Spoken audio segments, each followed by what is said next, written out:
Il était une fois. Dans un petit village d'Afrique, où le vent caressait les feuilles des baobabs et où les rires des enfants résonnaient dans les ruelles sablonneuses, vivaient Adama et Mariam, un couple uni par un amour profond. Leur maison était simple mais chaleureuse, remplie de couleurs vives et du parfum du bissap que Mariam préparait chaque matin.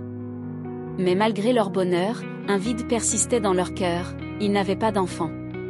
Pendant des années, ils avaient prié, consulté des guérisseurs, voyagé dans les grandes villes pour voir les meilleurs médecins, en vain. L'espoir s'amenuisait, laissant place à une douleur silencieuse. Un jour, après de longues discussions, Adama et Mariam prirent une décision, s'ils ne pouvaient pas avoir d'enfants, ils en adopteraient un. C'est ainsi qu'ils se rendirent à un orphelinat, un bâtiment modeste mais rempli d'enfants aux yeux pleins d'espoir. Parmi eux, un petit garçon attira immédiatement leur attention. Il s'appelait Kassim. Il n'avait que 3 ans, de grands yeux curieux et une petite fossette qui apparaissait lorsqu'il souriait timidement. Dès qu'il croisa le regard de Mariam, il tendit les bras vers elle, comme s'il la connaissait déjà. Ce fut une évidence. Ils signèrent les papiers et ramenèrent Kassim chez eux, le cœur débordant d'amour. Ils l'élevèrent comme leur propre fils, lui offrant tout ce dont un enfant pouvait rêver, de l'affection, une éducation, et surtout, une famille. Les années passèrent, et Kassim grandit, entouré de l'amour inconditionnel de ses parents adoptifs. Il les appelait « papa » et « maman », sans jamais soupçonner qu'ils n'étaient pas leur fils biologique. Puis, un jour, après plus de 10 ans d'attente, un miracle se produisit. Mariam tomba enceinte. L'annonce bouleversa le couple, qui n'osait plus y croire. Lorsque le petit Ibrahim vint au monde, il fut accueilli comme un trésor.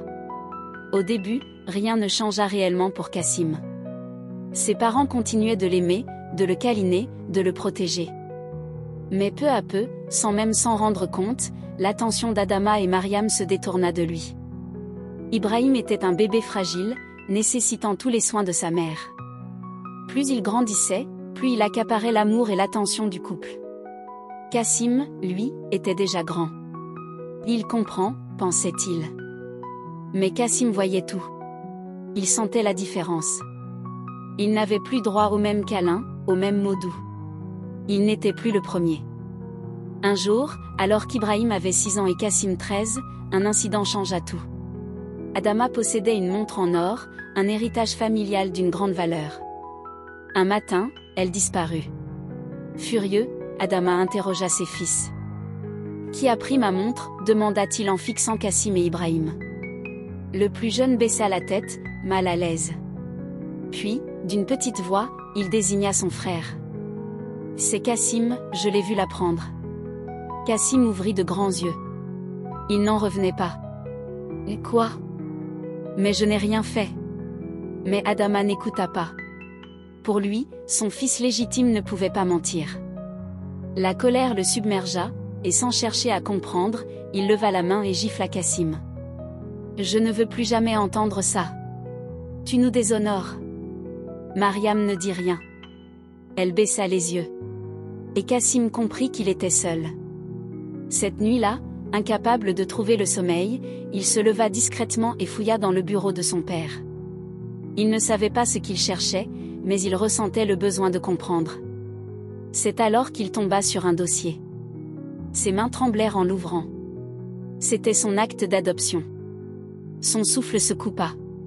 Il lut et relut les mots écrits noir sur blanc. Ce n'étaient pas ses parents. Ce n'étaient jamais ses parents. Le lendemain matin, les yeux rouges de larmes, il s'avança vers Adama et Mariam. « Pourquoi ? Pourquoi ne me l'avez-vous jamais dit ?» Un silence pesant tomba sur la maison. Adama soupira, évitant son regard. « Parce que nous t'aimions comme notre fils. »« Alors pourquoi m'avez-vous oublié ?» murmura Kassim d'une voix brisée. Il n'attendit pas de réponse. Il se retourna et quitta la maison. Ne sachant où aller, il se rendit à l'orphelinat où il avait été adopté. Là, il expliqua son histoire et demanda s'il restait des traces de sa famille biologique. Un vieil homme, responsable des archives, fouilla longuement. Puis, après un moment de silence, il releva la tête avec un sourire. « Mon garçon, ta mère est toujours en vie. » Le cœur de Kassim faillit s'arrêter. On lui donna une adresse. Sans réfléchir, il s'y rendit. Devant une petite maison en terre cuite, il hésita. Il sentit son cœur battre à tout rompre. Puis, rassemblant son courage, il frappa. Une femme ouvrit la porte. Ses traits étaient fatigués, marqués par les années. Mais dès qu'elle le vit, son regard s'agrandit. Elle porta une main tremblante à sa bouche. « Cassim, mon fils ?» Les larmes coulèrent sur ses joues. Sans attendre, elle le serra dans ses bras. Une étreinte chaude, sincère, celle d'une mère retrouvant son enfant perdu. Pour la première fois depuis longtemps, Cassim se sentit entier. Les jours passèrent, et Cassim apprit à connaître sa mère biologique. Il découvrit qu'elle avait été contrainte de l'abandonner à cause de la pauvreté, mais qu'elle n'avait jamais cessé de prier pour lui. De leur côté, Adama et Mariam, rongés par le remords, décidèrent de venir lui demander pardon. « Nous avons été injustes, Cassim, » avoua Mariam en larmes. « Nous t'aimons, et nous avons fait une terrible erreur, » ajouta Adama, honteux. Cassim les observa longuement. Il leur en voulait, mais il les aimait malgré tout. « Je vous pardonne, mais je vais rester ici, avec ma mère. » Ils acceptèrent sa décision. Et ainsi, Cassim recommença une nouvelle vie, entouré de l'amour d'une mère qui ne l'avait jamais oublié.